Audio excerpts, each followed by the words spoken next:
अगर आपको थोड़ा बहुत भी पता है कि दुनिया में क्या चल रहा है, तो आईएल्स में writing module can be the easiest and easiest module for you.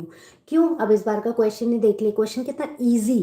कल सैटरडे था और कल क्वेश्चन था कि एडल्ट एजुकेशन पर, वो एडल्ट जो इलिटरेट हैं, जो रीड नहीं कर सकते, राइट नहीं कर सकते, उनके लिए गवर्नमेंट को उनकी एजुकेशन पर काम करना चाहिए और उनके लिए फंड्स एलोकेट करने चाहिए। सो एजुकेशन पर टॉपिक है, एडल्ट एजुकेशन कितना इम्पोर्टेंट है आप सबको पता है। तो मैं ये मानती हूँ कि if you are really dedicated, then writing, IELTS writing can be definitely the best module, the easiest module for you.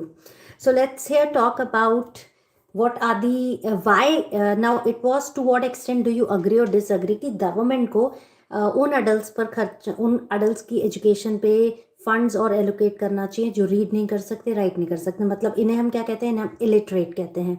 सो क्या आपको लगता है कि इलिटरेट एडल्ट्स हैं, उनकी एजुकेशन पर इन्वेस्ट करना ज़रूरी है? बहुत ज़रूरी है, क्योंकि education is the key to success of any country. जितने ज़्यादा लोग एजुकेटेड होंगे उतनी ही उस कंट्री की डेवलपमेंट होगी।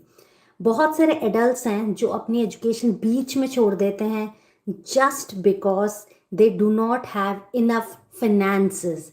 सो अगर उनके पास फाइनेंसेस नहीं है, गवर्नमेंट उन पर फंड स्पेंड करती है, उन्हें वेरी लो कॉस्ट पर एजुकेशन देती है, फ्री ऑफ कॉस्ट एजुकेशन देती है, तो definitely it is going to help people and they can get educated. अगर एडल्ट्स एजुकेट हो जाएंगे तो क्या होगा?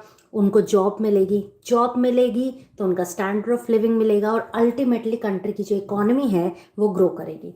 अगर एडल्ट एजुकेशन पे स्पेंड करते हैं तो क्राइम रेट भी काफ़ी हद तक कम हो जाते हैं, क्योंकि एडल्ट्स हैं, उन्हें रिस्पॉन्सिबिलिटी तो लेनी पड़ेगी। अगर वो बेसिक नेसेसिटीज़ मीट नहीं कर पाते हैं तो क्या होगा? They will resort to activities like crime, और क्राइम की वजह से सोसाइटी सेफ नहीं रहेगी। तो एडल्ट एजुकेशन का मतलब है अपनी सोसाइटी को सेफ और सिक्योर बनाना, लोगों को, इंडिविजुअल्स को सिविलाइज्ड बनाना, और सोसाइटी सिविलाइज्ड होगी तो definitely it will be beneficial.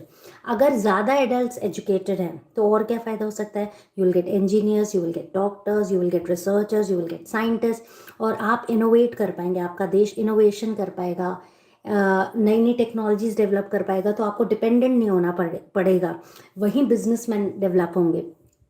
एक और प्रॉब्लम आती है, अगर ये एडल्ट्स पे गवर्नमेंट इन पे फंड स्पेंड करती है, तो इवनिंग क्लासेस के बारे में आपने सुना होगा। तो अगर गवर्नमेंट फंड्स इन्वेस्ट करे इवनिंग क्लासेस के लिए, तो बहुत सारे एडल्ट्स जो फाइनेंशियल, जिनकी कंडीशन अच्छी नहीं, वो सुबह काम करे और शाम को एजुकेशन ले। तो यहाँ पे गवर्नमेंट को evening colleges, evening schools develop करने चाहिए, कंस्ट्रक्ट करने चाहिए। That is also going to help the government a lot. So I think it is really beneficial, and government should definitely invest and fund amount for the education of the adults. I think यही main point है। और एक बार और होती है, अगर कोई educated नहीं होता तो उसकी सेल्फ एस्टीम भी लो होती है, तो वहाँ भी एक प्रॉब्लम आती है। तो उनकी सेल्फ एस्टीम, सेल्फ कॉन्फिडेंस में भी डेवलपमेंट आएगा if they are educated. So I think government should definitely, without any doubt, invest or allocate funds for the education of adults, unlearned adults, so that really it can help in boosting the standard of living as well as in boosting the economy of the country.